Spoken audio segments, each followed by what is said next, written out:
Ya Tuhan, dengan apa yang boleh kami nikmati di dalam satu ibadah berjumpa dengan saudara seiman satu dengan yang lain, ada firman Tuhan yang meneguhkan kesatuan, bahkan meneguhkan iman percaya kami. Biarlah dengan apa yang ada pada kami pada saat ini, kami ingin mengambil sikap yang terbaik ketika kami mendengar firman-Mu. Tolonglah kami supaya dengan ketenangan, dengan rasa takut akan Tuhan, membuat kami menghargai firman yang disampaikan pada pagi ini. Apa yang dipersiapkan hamba-Mu kiranya memberkati hamba-Mu dan semua jemaat. Apa yang boleh disampaikan kiranya hanyalah kebenaran dari Tuhan sendiri. Apa yang boleh kami baca, apa yang kami renungkan bersama-sama, Tuhan memberikan kesanggupan kepada kami untuk kami bisa melakukan firman itu dalam hidup kami setiap hari. Inilah kami, berfirmanlah bagi kami siap untuk mendengar. Di dalam kuasa nama Tuhan Yesus kami berdoa. Amin. Silakan duduk saudara-saudara. Bagi jemaat yang di rumah dan bahkan yang ada di rumah Tuhan, Shalom, salam sehat buat kita semua.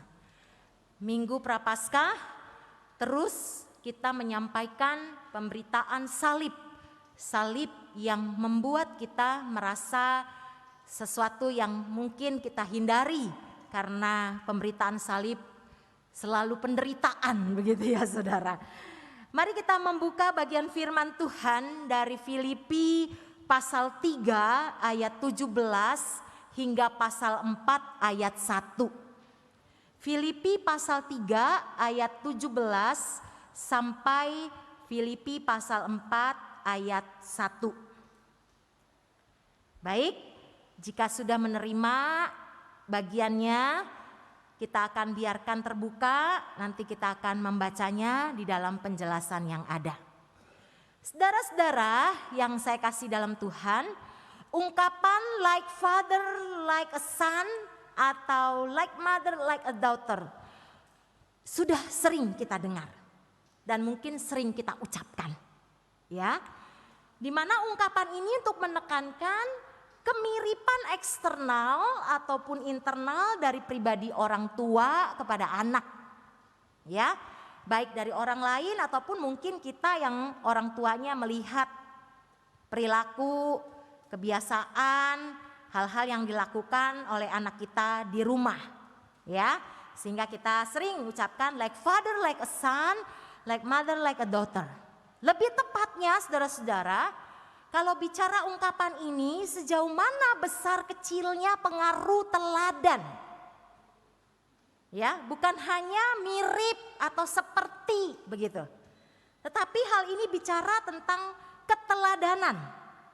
Jika anak menampilkan hal yang baik dan positif, maka itu jadi kebanggaan orang tua. Jadi rebutan. Ah, itu mirip saya itu. Mirip saya. Kalau yang jelek mirip papanya, gitu ya saudara, karena saya mama gitu ya. Yang jelek mirip papanya aja, begitu ya. Ya mungkin kita juga responnya begitu cepat begitu ya. Ketika anak menampilkan hal yang baik dan positif, kita suka bilang siapa dulu papanya, gitu ya. Atau sebaliknya siapa dulu mamanya, begitu ya. Nah saudara-saudara, ini pasti ada di sekitar hidup kita. Demikian dengan isu dari topik seteru salib Kristus akan membukakan sebuah pilihan teladan yang benar atau teladan yang palsu. Mari kita belajar dari relasi Rasul Paulus dengan jemaat di Filipi melalui dua model keteladanan. Teladan yang benar dan teladan yang palsu sama-sama memiliki spirit, memiliki pengaruh terhadap orang yang menirunya. Betul ya saudara-saudara ya? Baik itu teladan yang benar maupun teladan yang palsu, pasti akan ada dampaknya, berpengaruh kepada siapa yang ingin menirunya ataupun tanpa sadar mengikuti, meniru teladan itu. Kita lihat ayat 17, mari kita lihat Alkitab kita. Saudara-saudara, ikutilah teladanku dan perhatikanlah mereka yang hidup sama seperti kami yang menjadi teladanmu. Diawali dengan ajakan saudara-saudara, Rasul Paulus katakan, ikutilah teladanku. Menurut saudara ucapan ini berani apa enggak? Ada di sini yang di tengah-tengah persekutuan satu tubuh Kristus berkata dengan berani, ikutilah teladanku. Ada yang berani berkata itu? Mungkin kita dengan keraguan-raguan, dengan suara yang kecil, ikutilah teladanku. Enggak berani mengajak, menghimbau orang lain dengan berkata, ikutilah teladanku. Walaupun ucapan Paulus ini sangat ekstrim, saudara-saudara, namun beralasan teologis. Bukan sembarang dia berkata, ikutilah teladanku. Ada dua alasan teologis yang ingin saya tampilkan di ayat 17 ini. Yang pertama, Paulus menyadari bahwa ketika dia berucap dan mengajak, menghimbau jemaat, komunitas pengikut Kristus yang ada di Filipi, dia berkata, ikutilah teladanku. Di sini dia sadar betul ini adalah sebagai proses pembentukan seorang murid Kristus untuk siap menjadi teladan.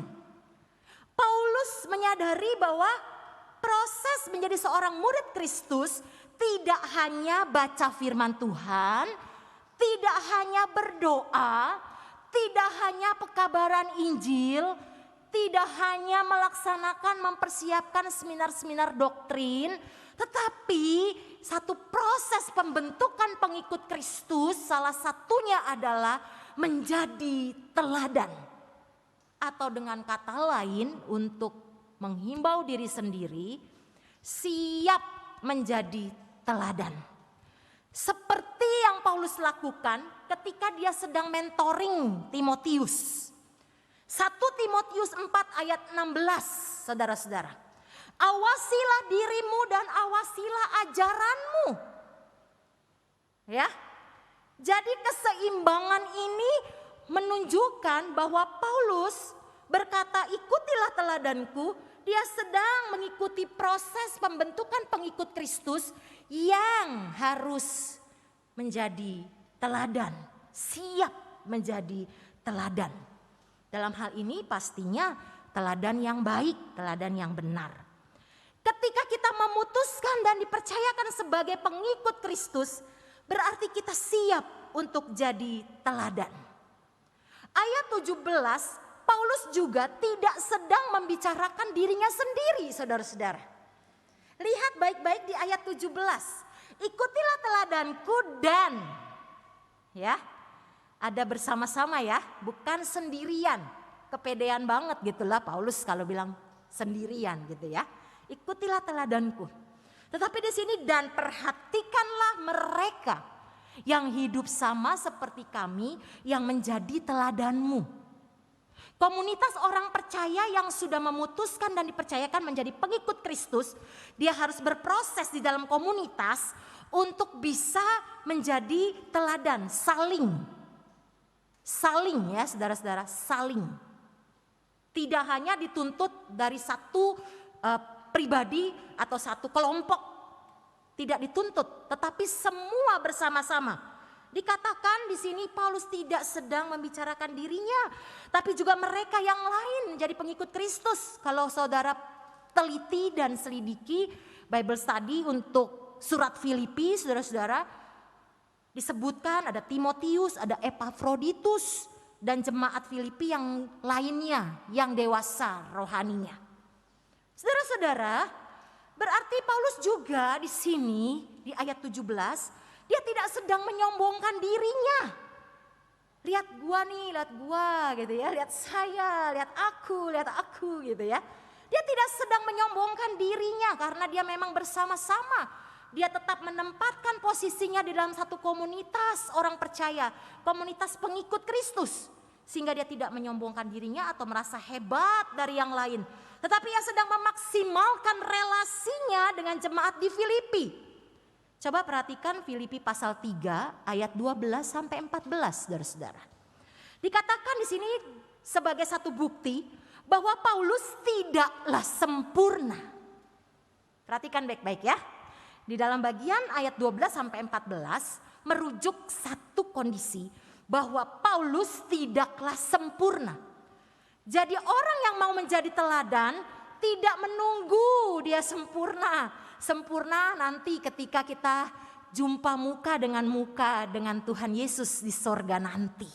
Ya saudara-saudara, dia belum sempurna. Membuktikan bahwa Paulus tidaklah sempurna di dalam ayat 12 sampai 14. Ia sama seperti yang lain yang memiliki masa lalu. Saudara tahu masa lalunya Rasul Paulus? Dia penganiaya jemaat. Dia orang yang menyangkal atau dalam pengertian menolak yang namanya pribadi Yesus, begitu ya. Saudara-saudara. Bahkan di dalam catatan yang membuat saya merasa terpukau dengan pribadi Paulus yang benar-benar dengan keadaan ketidaksempurnaannya, dalam keadaan yang sungguh benar-benar tulus di dalam dia menghidupkan kehidupannya untuk menjadi teladan di tengah-tengah pengikut Kristus lainnya. Di dalam catatan saya ada 3 kali satu ucapan yang mendeskripsikan ketidaksempurnaan Paulus. Ucapan yang sangat mulia menurut saya. Yang pertama di dalam 1 Korintus 15 ayat 9. Dia katakan, Paulus katakan, aku yang paling hina di antara para rasul. Saudara-saudara, dia mungkin terus mereview dirinya dan bahkan merefleksikan di hidupnya dengan masa lalu yang begitu ajaib Tuhan selamatkan dan Tuhan bimbing dia dengan begitu ajaibnya. Sehingga dia merasa di antara para rasul dialah yang paling hina. Duh saudara-saudara, kita mungkin kalau mau menyatakan itu di antara jemaat GKY Balikpapan, sayalah yang paling hina. Pernahkah kita berpikir demikian? Jika semua sama-sama merasa punya kelemahan, punya masa lalu, kita bisa membuat hidup komunitas ini saling menghormati, saling menghargai, dan saling mengasihi. Lalu yang kedua, di Efesus 3 ayat yang ke-8, saudara-saudara. Paulus berkata, akulah yang paling hina di antara orang kudus. Dari kelompok yang kecil, para rasul, dia bilang dia paling hina. Dia meningkat lagi di komunitas yang besar, orang-orang kudus. Dia katakan, akulah orang yang paling hina. Lalu 1 Timotius 1 ayat yang ke-15. Pernyataan yang mulia yang ketiga. 1 Timotius 1 ayat 15. Di antara mereka akulah yang paling berdosa. Saudara-saudara, kesulitan, ancaman dari pernyataan Paulus, ikutilah teladanku. Bukanlah dia berdiri sebagai individu yang tinggi hati. Tetapi justru di dalam pernyataan-pernyataannya, akulah yang paling berdosa dari antara mereka, akulah yang paling hina dari orang kudus. Akulah orang yang paling hina di antara para rasul. Seandainya kita dikondisikan demikian, maka kita akan terus diproses saling menjadi teladan. Saudara-saudara, yang kedua, alasan teologis yang kedua. Alasan teologis yang kedua, ucapan ikutilah teladanku. Paulus ingin menghimbau dan mengajak komunitas pengikut Kristus di Filipi untuk menjadikan Kristus sebagai teladan tertinggi. Coba lihat Filipi 2 ayat 5.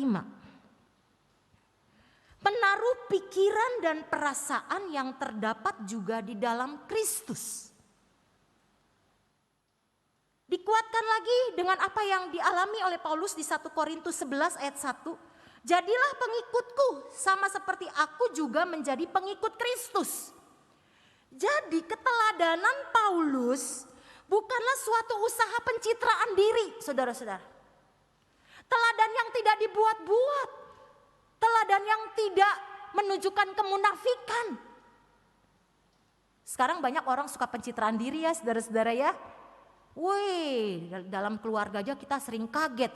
Kamu ya kalau depan orang kamu baik banget kamu. Tapi kalau di rumah sendiri, wih ngeri-ngerinya gitu ya, kalah-kalah sama yang mungkin orang yang marahnya luar biasa itu menjadi tabiatnya di dalam rumah setiap hari. Kita suka pencitraan diri. Tetapi ketika Paulus menyadari teladan yang diberikannya kepada pengikut-pengikut Kristus lainnya bersama-sama, dikerjakannya, diproses bersama-sama. Harusnya itu membawa kepada Kristus, bukan membawa kepada diri sendiri. Saudara-saudara, ini ancaman bagi kita, sehingga seringkali kita kecewa kalau orang lain akhirnya menolak kita. Kita akhirnya menjadi marah, putus asa. Sudah berusaha baik, ya, berusaha baik, tapi gak berhasil untuk memenangkan hati orang lain. Kita berusaha mencari simpati orang lain dengan cara-cara kita sendiri, tanpa membawa Kristus di dalam kita berinteraksi, berelasi dengan orang lain. Saudara-saudara, percaya gak percaya saudara, ketika kita melekat hidupnya dengan Tuhan, kita itu peka. Orang ini teladannya benar, apa teladan yang dibuat-buat sih?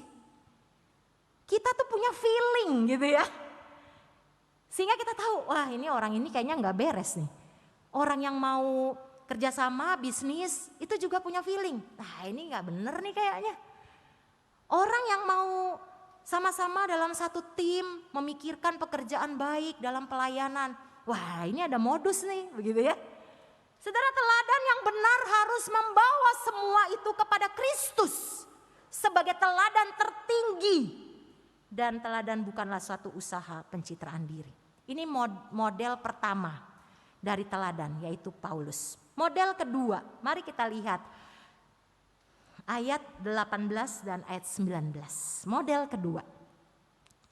Karena seperti yang telah kerap kali kukatakan kepadamu dan yang kunyatakan pula sekarang sambil menangis, banyak orang yang hidup sebagai seteru salib Kristus.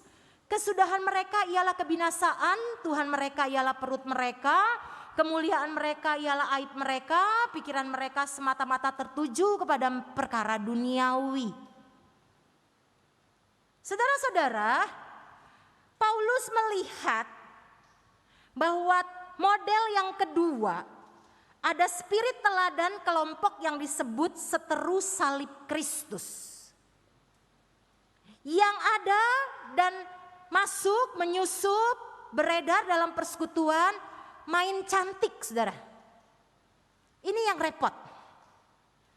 Sehingga Paulus melihat perlu jemaat di Filipi ini diingatin. Sehingga hati Paulus yang sangat concern dengan jemaat di Filipi, karena Paulus punya relasi yang dalam dengan jemaat di Filipi. Dia mengistilahkan jemaat di Filipi, saudara-saudaraku yang kukasihi dan kurindukan. Asik ya, saudara-saudara ya. Yang kukasih dan kurindukan. Sukacitaku dan mahkotaku. Dikatakan Paulus kepada jemaat di Filipi. Saudara-saudaraku yang kekasih. Saudara-saudara, berarti dari nama, istilah, penyebutan kepada jemaat di Filipi yang diberikan Paulus, berarti spesial banget ya. Ya kan? Kayak kita nih di rumah, ya suami istri, beb begitu ya. Beb begitu ya. Atau honey gitu ya. Sweetie begitu ya. Berarti kan spesial banget ya. Sayang gitu. Anak kita mungkin juga punya penyebutan nama-nama kesayangan. Nama udah bagus-bagus ya, tapi punya nama lucu-lucu gitu ya. Nama lucu-lucu sebagai bukti kesayangan gitu saudara. Berarti bukti bahwa kedekatan dan keintiman yang sangat berkesan di hati Paulus. Tapi jangan ikutin seperti layangan putus ya saudara-saudara ya. Jack office. Saudara-saudara, kita mungkin mau nutup-nutupin nih siapa beb kita, siapa honey kita pakai nama lain gitu ya saudara ya. Nah saudara-saudara, kedekatan Paulus dengan menyebutnya, kukasihi, kurindukan, sukacitaku, mahkotaku. Membuat kita benar-benar mengerti ketika Paulus mau menyadarkan pengikut Kristus yang ada di Filipi, ada loh spirit keteladanan yang palsu di tengah-tengah kamu. Dia tidak hanya menceritakannya biasa-biasa saja. Tetapi bagian teks ini dituliskan, dia kondisi dalam menghimbau, mengajar jemaat pengikut Kristus ini berbicara tentang keteladanan dengan menangis. Saudara-saudara, kalau kita baca, kita biasa aja. Dan yang kunyatakan pula sekarang sambil menangis. Kalau kita baca mungkin biasa-biasa saja. Tapi kalau kita masuk di dalam kondisi yang sebenarnya, Paulus begitu concernnya dia. Karena melihat jemaat Filipi adalah jiwa-jiwa yang berharga. Yang sudah mendengar berita salib. Yang sudah tahu kebenaran di dalam Kristus Yesus yang adalah Tuhan dan Juru Selamat. Saudara-saudara, dia menghimbaunya, dia memperhatikannya, dia merawat jemaat Filipi. Dia ajar itu jemaat di Filipi dengan menangis. Saya ditegur Tuhan. Apakah saya bisa sambil menangis mengingat kondisi jemaat yang saya layani? Mungkin kita lebih banyak menangisi diri sendiri karena kita di posisi yang terzolimi. Kita menjadi orang yang egois. Tidak menangis untuk jiwa-jiwa yang tersesat. Saudara-saudara, spirit apa yang dibawa dari kelompok seteru salib Kristus? Mari kita lihat bersama-sama di ayat yang ke-19. Bisakah saudara mendeskripsikan teladan yang dibawa oleh seteru salib Kristus? Seteru salib Kristus adalah orang-orang yang terikat,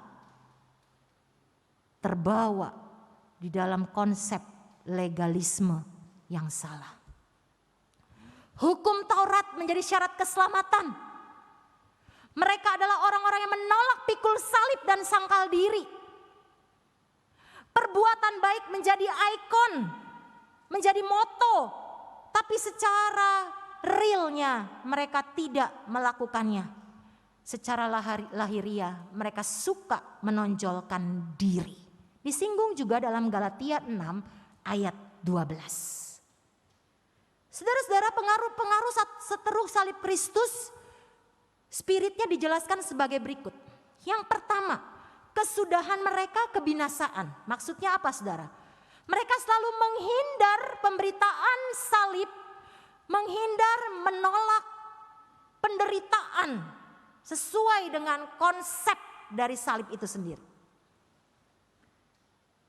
Tidak memaknai salib di mana Kristus ada di sana, tersalibkan, berkorban bagi orang berdosa. Dan bahkan dikatakan dalam Filipi pasal 1 ayat 29. Penderitaan itu adalah karunia, saudara. Mereka binasa oleh karena mereka menjadikan Taurat sebagai syarat keselamatan. Yang kedua, kesudahan mereka. Yang kedua, slogan hidup mereka, perut mereka adalah Tuhan mereka. Slogan atau moto hidup mereka adalah hidup untuk makan. Hidup untuk makan, bukan makan untuk hidup. Seperti anak kecil yang kita selalu tanya, ayam dulu apa telur dulu? Slogan mereka adalah hidup untuk makan, bukan makan untuk hidup. Mereka sibuk dengan peraturan makanan halal dan haram. Dan berpuasa sebagai aksesoris performa eksternal mereka. Supaya mereka dinilai religius. Supaya mereka dinilai orang yang paling rohani. Yang paling alim. Begitu ya saudara. Lalu spirit yang ketiga, kemuliaan mereka adalah aib mereka. Tradisi sunat dijadikan Taurat. Percabulan, tukar-tukeran pasangan, itu hal biasa. Itu yang ditonjolkan bagi mereka. Mereka sibuk menjodoh-jodohkan mungkin yang jomblo dengan cara-cara yang salah. Ada artikel begitu saudara, saya sampai ketawa ya. Kemudian mengedepankan nafsu lahiriah. Dan yang keempat, memikirkan perkara duniawi. Hedonisme dan materialisme sebagai satu acuan hidup mereka. Bersenang-senanglah hari ini karena besok kita akan mati gitu ya. Foya-foya, pesta pora, habiskan uang karena kita nggak tahu besok kita mati. Hedonisme dan materialisme itu menjadi spirit teladan dari kelompok seteru salib Kristus. Yang menyusup, yang bermain cantik di tengah-tengah persekutuan dari pengikut Kristus di Filipi. Tidak begitu nampak. Tetapi spiritnya itu loh menjebak para pengikut Kristus. Sebagai catatan, ternyata seteru salib Kristus tidak selalu orang lalim, melainkan orang yang tampak alim. Ternyata seteru salib Kristus orang yang tidak berbuat baik tetapi mengandalkan perbuatan baik. Inilah yang dibukakan. Model kedua, spirit keteladanan. Ketika Paulus sudah berbicara panjang lebar tentang dirinya dan berbagai macam bersama dengan para pengikut Kristus lain yang mencoba memberikan teladan yang baik. Ternyata di tengah-tengah persekutuan ada tipe model keteladanan yang palsu. Bagaimana dengan kita saudara-saudara? Ternyata yang dikehendaki dalam teks ini ayat 20 sampai ayat 21, mari kita baca.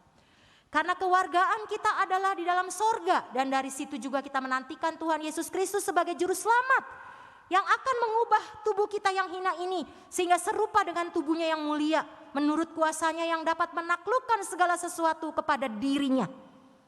Kalau Tukul Arwana bilang kembali ke laptop, gitu ya. Tapi Paulus di sini mau mengajak kita kembali kepada kuasa salib Kristus. Salib yang memberi status baru kepada saudara dan saya, yaitu kewargaan kerajaan sorga. Saudara-saudara, bagi bangsa Yahudi, salib adalah kutukan.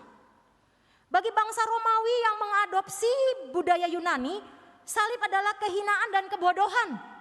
Namun bagi pengikut Kristus sepanjang zaman, salib justru harus menjadi simbol kemuliaan.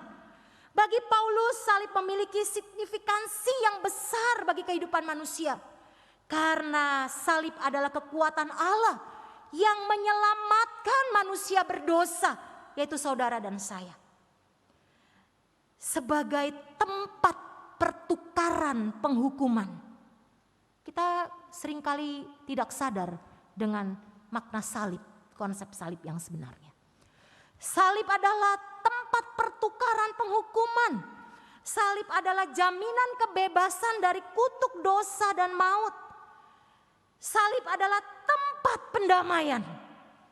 Bagaimana dengan saudara mendeskripsikan salib dalam penerapan kehidupan rohani saudara? Apakah saudara menghidupkan spirit keteladanan yang benar, ataukah saudara mau menghidupkan spirit keteladanan yang palsu, di mana seteru salib Kristus ada beredar di tengah-tengah kita? Dan mungkin juga kita menjadi orang-orang yang dalam bagian seteru salib Kristus. Saudara mengukur untung ruginya mengikut Tuhan. Saudara juga mungkin mengukur ada keuntungan apa kalau aku melayani Tuhan. Aku melayani Tuhan gak dapat penghasilan dari situ kok.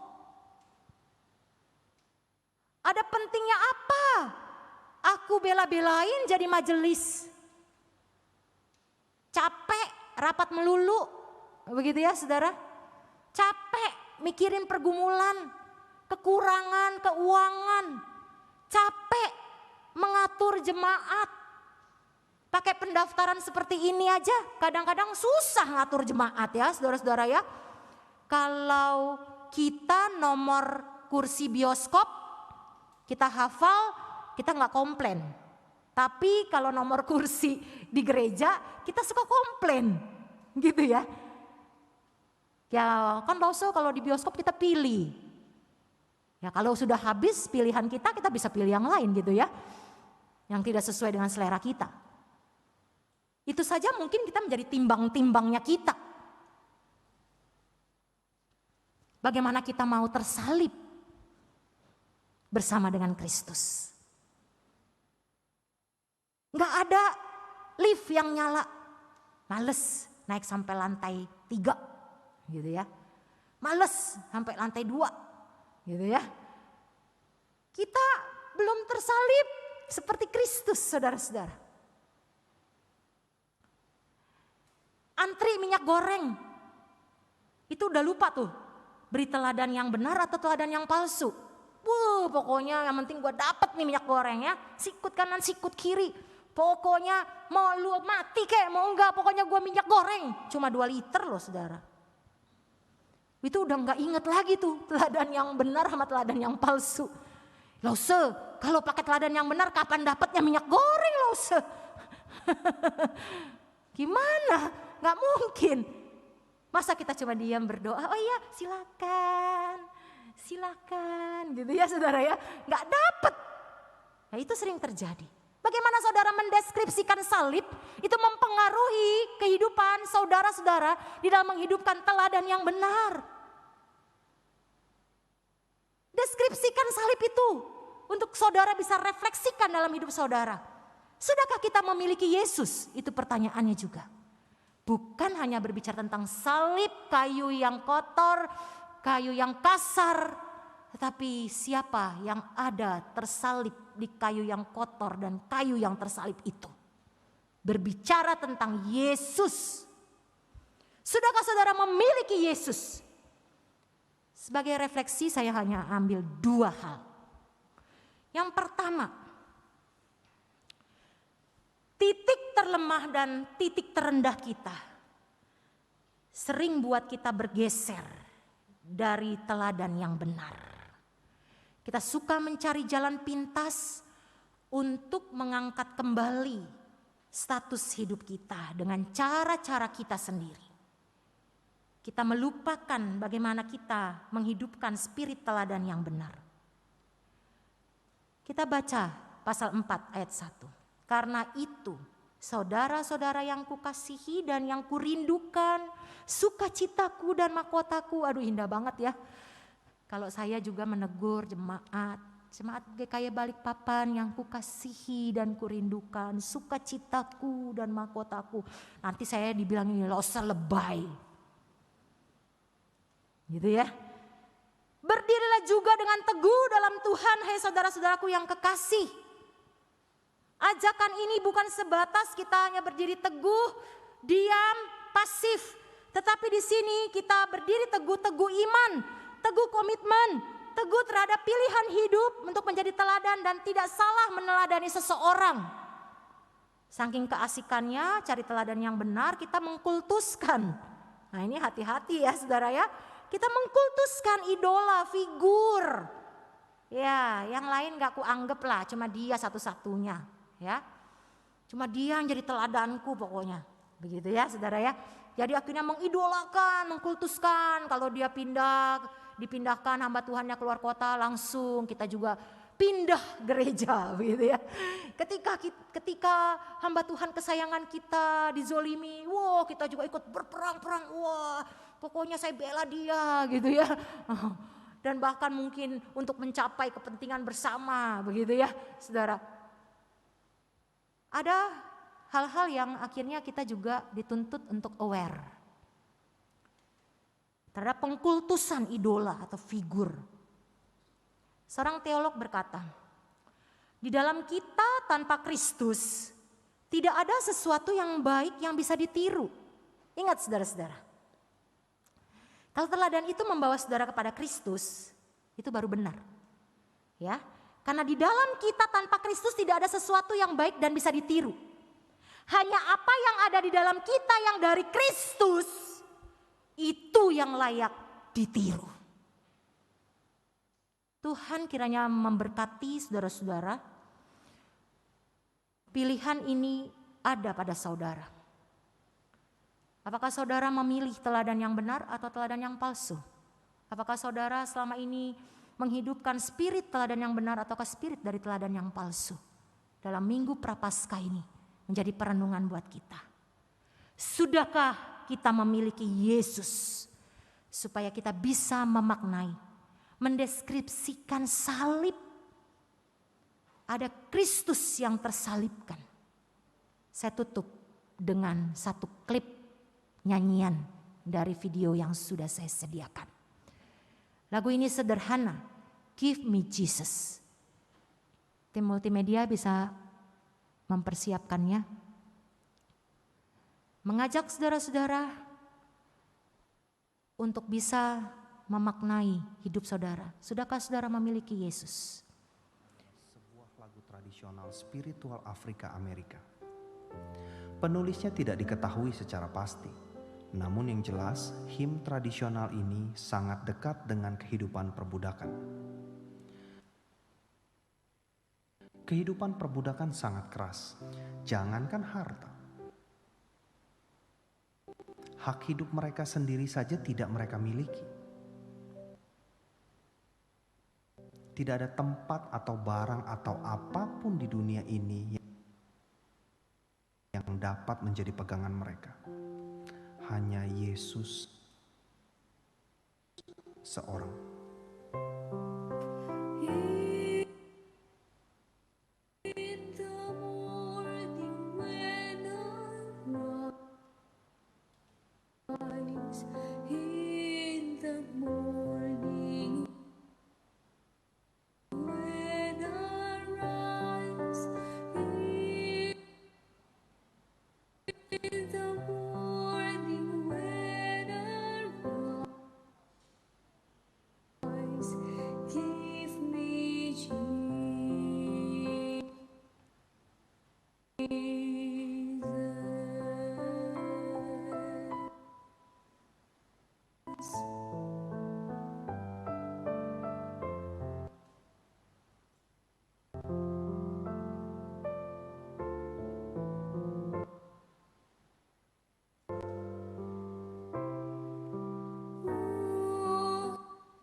Ya mungkin karena banyaknya gangguan terputus-putus ya saudara-saudara.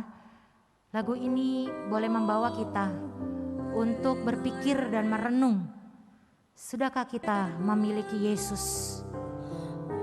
Minggu Prapaskah kita jalani satu perenungan, bukan sebagai satu rutinitas. Karena saudara harus berkata, Give me Jesus. Mari kita berdoa. Terima kasih untuk pemberitaan firman di pagi ini. Firman yang mengingatkan kami bersama-sama. Tidak hanya untuk yang mendengar, tapi untuk hamba-Mu yang membawakannya. Kiranya kami bersama-sama diproses untuk saling menjadi teladan. Dan sama-sama berwaspada dengan spirit keteladanan yang palsu. Ya Tuhan, kami tidak mau dininabobokan hanya melihat satu sisi dari salib Kristus. Hanya yang kami lihat, yang kami suka, yaitu anugerah pengampunan. Tetapi kami sering melupakan sisi lain ketika kami harus berjuang menghidupkan makna salib dalam hidup kami. Kami suka melupakan hal-hal yang membawa kami dalam kesiapan kami menjadi teladan, sekalipun dalam penderitaan. Terima kasih untuk firman-Mu di pagi ini. Hanya di dalam dan melalui nama Tuhan Yesus, kami bersyukur, kami berdoa. Amin.